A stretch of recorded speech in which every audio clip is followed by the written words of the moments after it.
Japan is the land of rules and social cues where even small mistakes can turn awkward fast. Today we're asking locals what you should absolutely never do when in Japan. Let's see what they have to say. 絶対にやらない方がいいことは What's the thing that strikes you the most as like most annoying? What annoys me the most is that when they My mother was always telling me when I was small. 何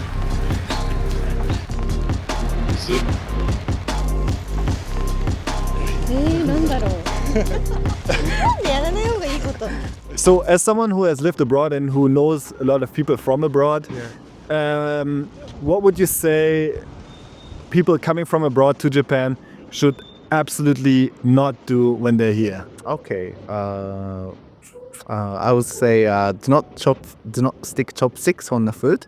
The reason is we have a small altar at home to basically pray for all generation of family.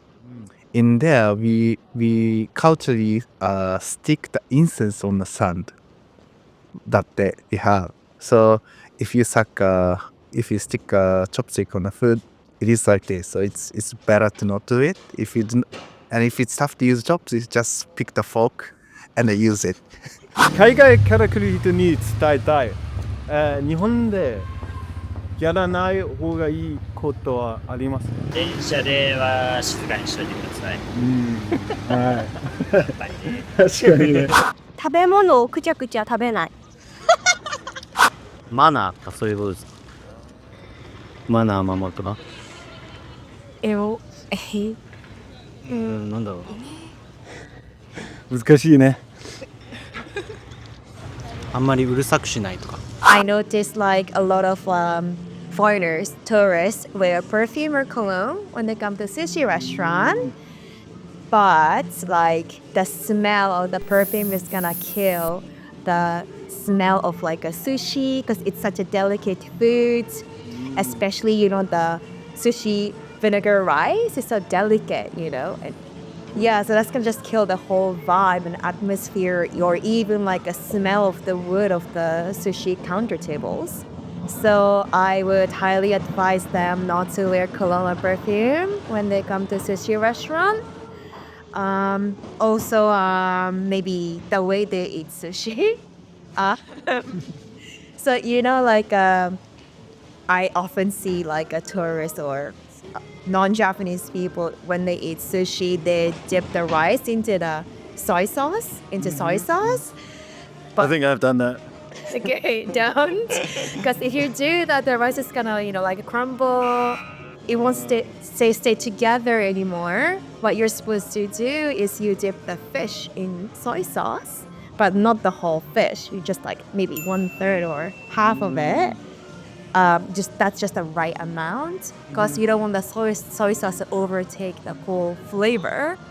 So yeah, I encourage them to eat properly, not to dip the whole fish or not to dip the rice in soy sauce when they eat sushi. And what annoys me the most is that when they only order tuna and salmon when they come to sushi restaurant in Tokyo.